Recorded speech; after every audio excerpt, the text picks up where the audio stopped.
On this Gun Talk Hunt, I'm talking with Matt Rice of Bushnell about their new products at SHOT Show 2022 and a hunt you're not going to want to miss.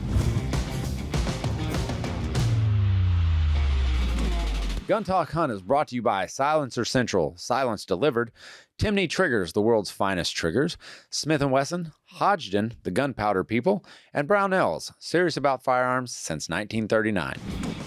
Welcome in, Gun Talk Hunt fans. I am your host, KJ, and today we are coming at you from SHOT Show 2022 with a handsome devil and the best hair in the industry, Matt Rice of, would you say it's Vista or would you say like Bushnell? You got to say Vista Outdoor. There's too many brands that I'm overseeing, so Vista Outdoor. Okay. We'll say Vista Outdoors. If you don't know them, go check them out. But we'll give you all that information here in a second. But today's Gun Talk Hunt is brought to you by Silencer Central, Silence Delivered, Timney Triggers, the world's finest triggers, Smith & Wesson, Hodgdon Gunpowder, and Brownells, serious about firearms since 1939, and SHOT Show. Tell the folks what's it about. So for you. Well, for us, it's the same thing as all the other manufacturers here. I mean, this is the largest single gathering in our industry. So it's an opportunity to not only debut products in front of media, but it's an opportunity to connect with our retailers, our buyers, and more importantly, use it as a launch pad for new products. So that's always been the life of SHOT Show, and I think it'll always continue that way for quite a while. For quite a while. It should, as it should. A lot of companies have dropped out, which actually I actually heard a bad rumor that Vista was going to drop out, and I'm like, no way. Matt would have called me.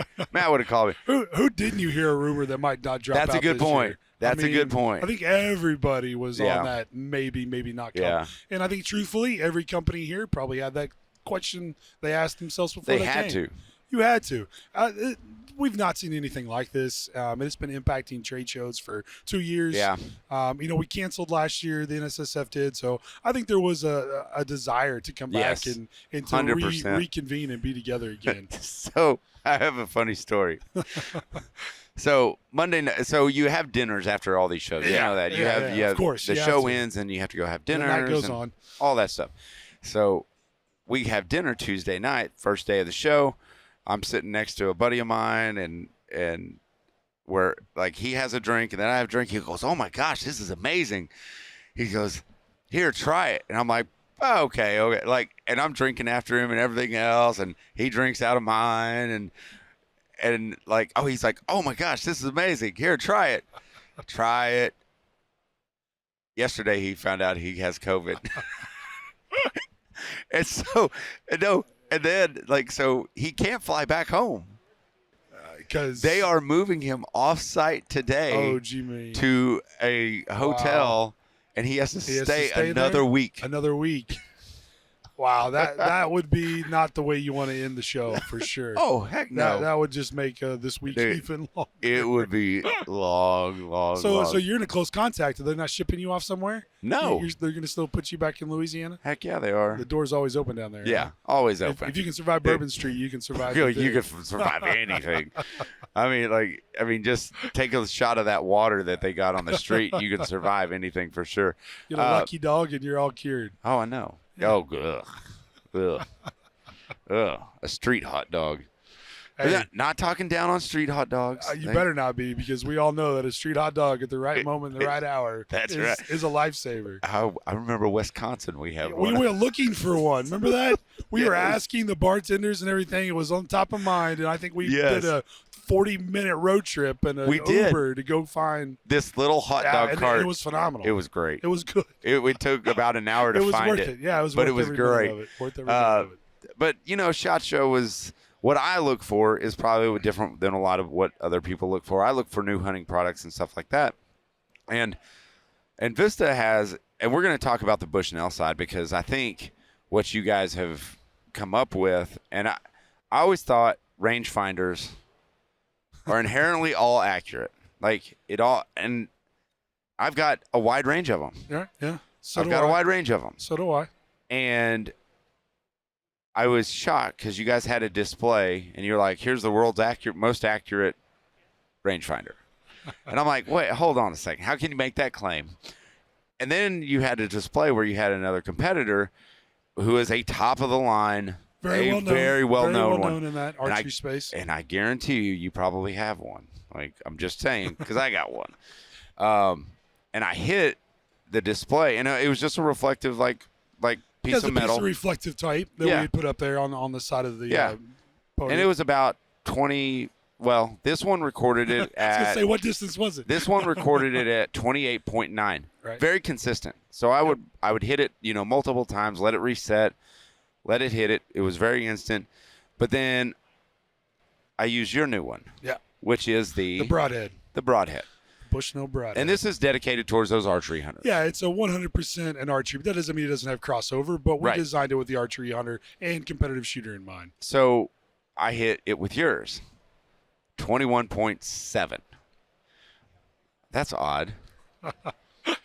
But I have to go back because it's so funny because I was like, what the heck is going on here? So I would hit the reflective surface, right, and then I would go right above it to just a hard surface, just a board, consider a non-reflective target. Non-reflective target, and it would read 21.4. So it would go from there's a 7-yard difference there. 7-yard difference in the competitor rangefinder. In the competitors. Just to be clear. Yes. Just to be clear. In the competitors. So you would hit the reflective surface and would say 28 whatever. And then you would go right above it. Same wall. You're on this how we want to describe it. Yeah. On the same wall. You're just aiming slightly above. Slightly above. The reflective target. And it is no distance change. I kid you not. There's a 7-yard difference on the same distance. And then you go to yours, it's 21.7. And then you go to the non-reflective surface, 21.7. And I'm like, that's not right. So, I mean, as you know, laser rangefinders are built on the light spectrum. Yeah.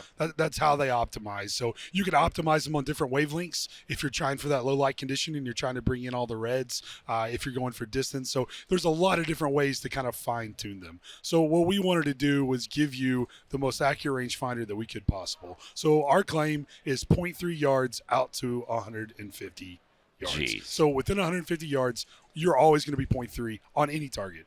A deer, a tree, a 3D target, no matter what it is, that's what we're going to claim for that. And what's interesting about it is, a non-reflective target would be like an animal or something like that. And the other rangefinder, the competitor's rangefinder, might be right on that.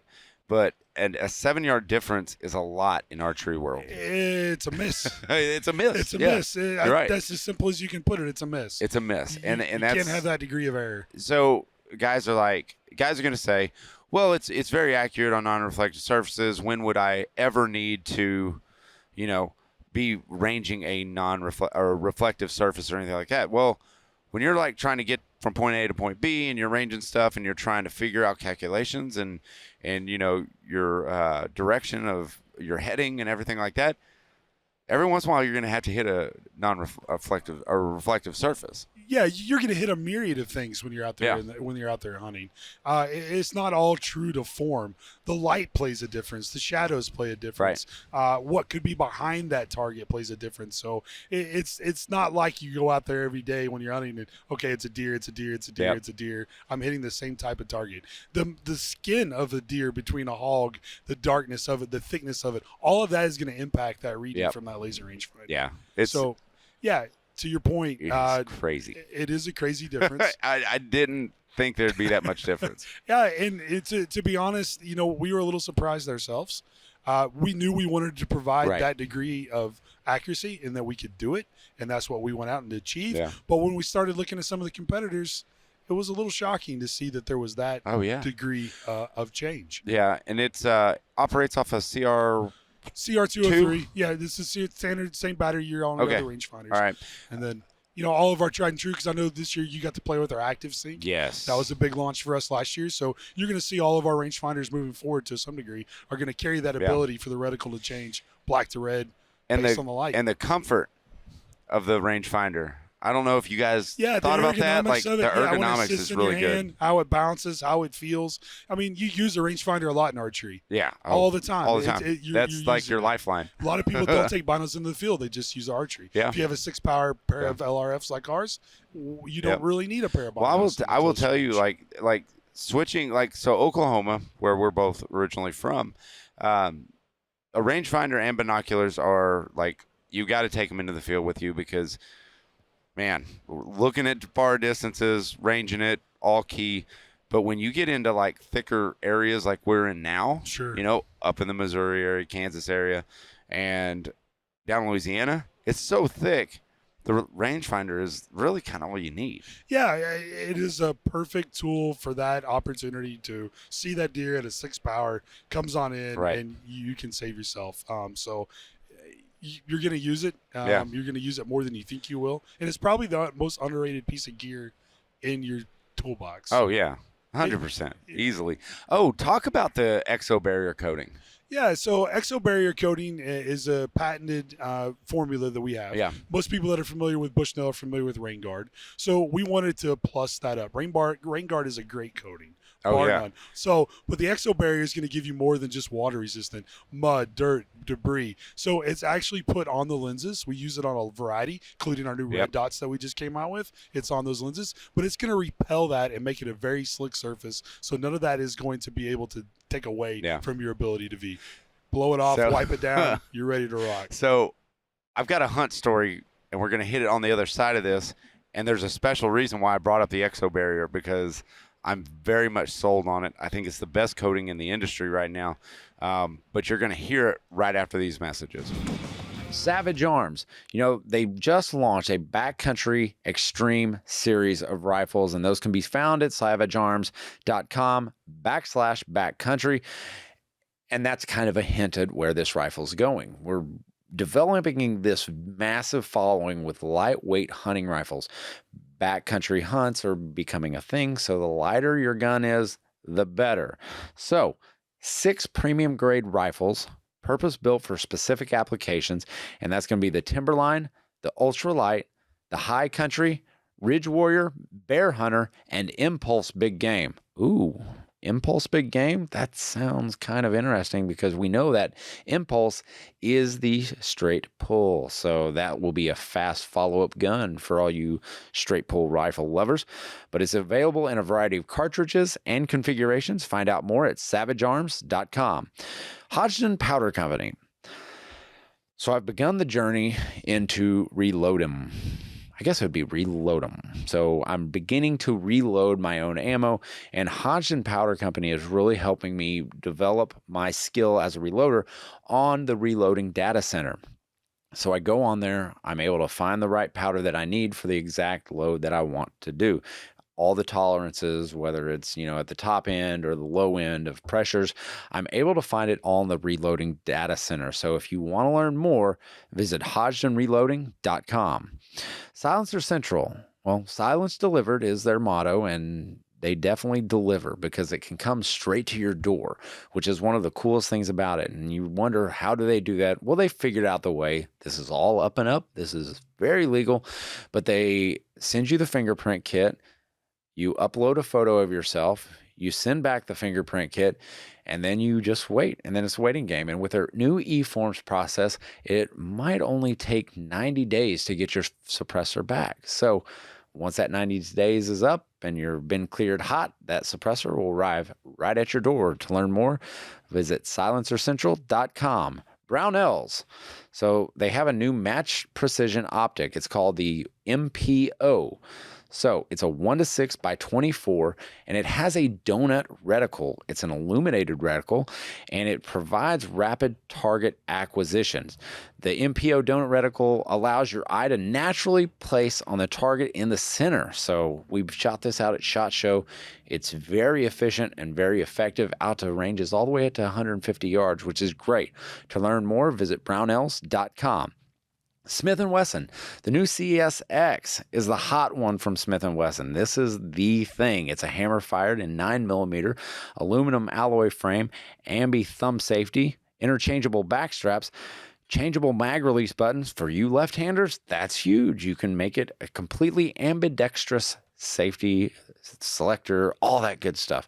But 10-round magazine and extended 12-round mag. So to learn more, visit smith-wesson.com. And Timney Triggers, the new alpha competition, is now available for all you Smith & Wesson fans out there. It's compatible with Gen 1s and the new M2.0 model. So if you've got a Smith & Wesson M&P, this is the trigger for you. It's got a 3-pound pull weight, straight aluminum trigger shoe, NP3 coated sear and safety plunger. And as always, if I can install it, so can you, because I aren't a gunsmith, but I kind of play one on TV. So if you want to learn more, visit timneytriggers.com. All right, we're back. I'm going to catch him mid-drink. It's the best look. Yeah, it's the best look.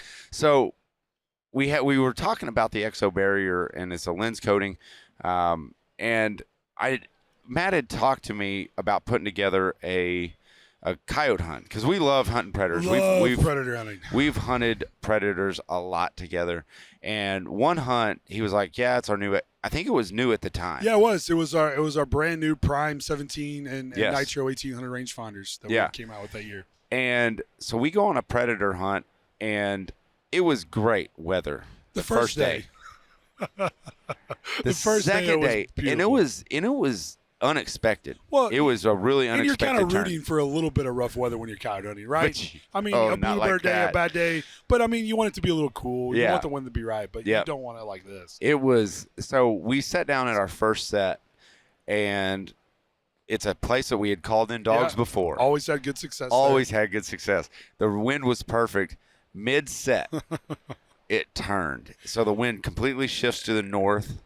It's and Oklahoma it's blowing. for you. It's blowing what? I don't know, 40 miles an hour, Yeah. 35 miles an hour, sleet. Then the rain Humming. came. The temperature starts dropping, and then it's just like getting pelted with ice. Yes, ice. Ice. So we're sitting there, and when we actually did call up a dog at that, and I hit that dog. I might have gave him a I don't haircut. know. We'll have to review the footage again, but I don't think there was a hit. I killed that dog. You can look at it. I played it back in slow mo. I played this back. I know I hit it, but no. So what ends up happening? The wind shifts, everything like that. So our plan's 100% change. And we're filming this. So we've got 2 camera guys out there. We've got, our rangefinders. We've got our Prime and Nitro scopes.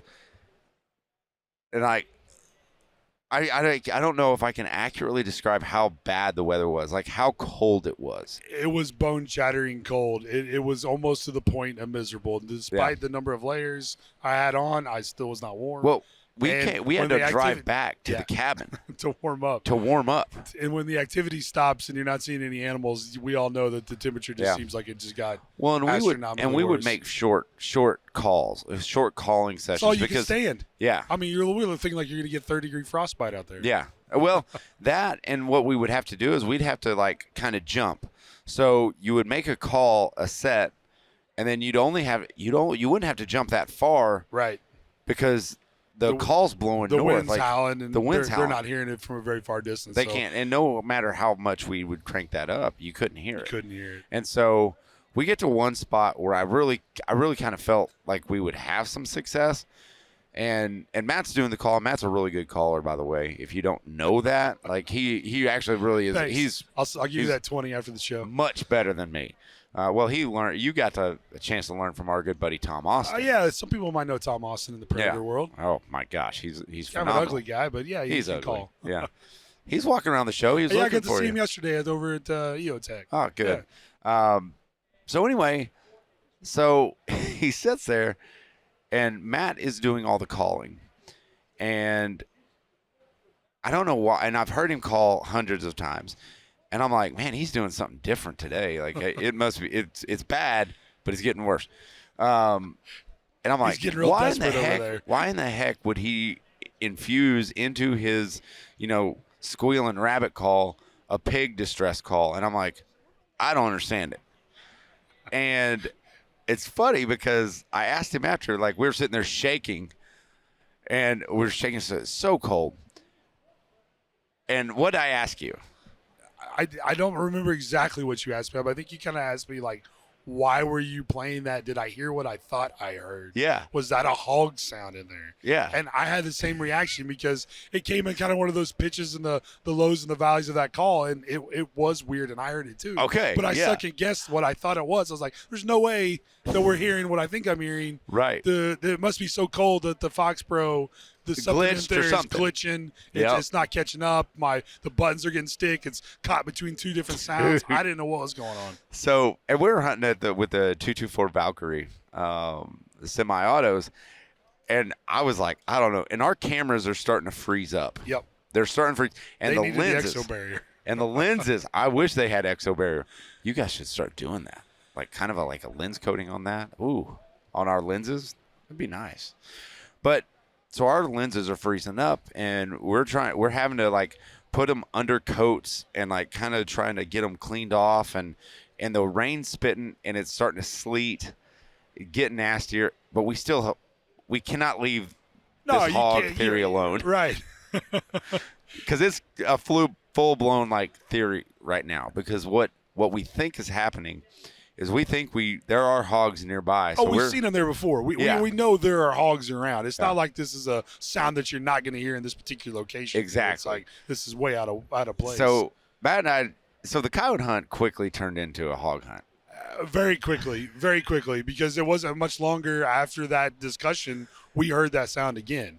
Yeah. And we both knew that the call's not on, and we're here and just caught that right, the wind in the perfect direction, and we go, yeah, there's some hogs over there. And there what's amazing about it is that the wind was completely in our favor. Yep. Luckily. Thank goodness. We had set up that way for a reason, Right. obviously, on the first set. But yeah, it was more than that. It was the terrain that we were on. The fact that we couldn't see them, they couldn't Right. see us. So we had a little bit of an advantage to be like, okay, we think they're that way. Well, let's go try to make a quick stock. And so And quick is an understatement Oh for my how gosh. fast that thing turned. So Matt and I are traversing up this little hillside. So we start making our way up, and you were leading, and all of a sudden we're unslinging guns we're unslinging guns as fast as we quickly can. as you can. Yeah, if you forget how quick you can run a bolt action on some of that Oh stuff. my gosh, it was amazing. Or just pumping rounds. What happens is like we stepped on an ant pile. Oh, like a covey of quail. Yes. The brush just erupted. Oh. And squealers going everywhere. Big hogs, little hogs, fat Everything. ones, small ones. You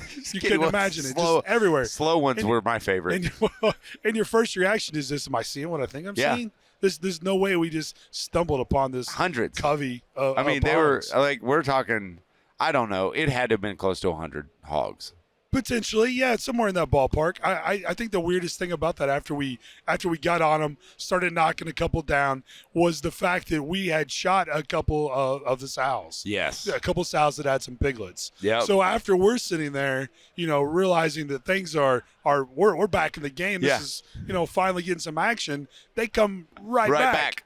I mean, they turn around and they come right back to the mom. So it was a stampede. Yeah. And It was load your mag, shut up, get on the gun. So we're picking them off pretty good too. I mean, we're picking off. Made a and if couple you good don't- shots, Okay, if you don't, I know you guys are like, oh my gosh, they're getting greedy. Like, just shoot one and take it. Like, these things are nuisances. They damage destroy, crops. yeah. I mean, they want them out. And they want them out, and they have no natural predators. Man None. is the control. Right. Man And is the control. That's of all the you situation. got. And it's just so frustrating to see what they do to property and And you guys had talked to some ranchers about the devastation they had on his cattle population, the problems that he is running into, and you can see the effect that they have on the landscape. Oh, yeah. Things that aren't natural that should be, the devastation that they occur, and they're prolific breeders. oh my gosh, So they you're just enjoy not- their downtime. Hunting actually is really not the best way to try to manage these things. There's just too many of No, them. you got. It's I mean, a fun way to do it. It's a good way to do it. yeah. But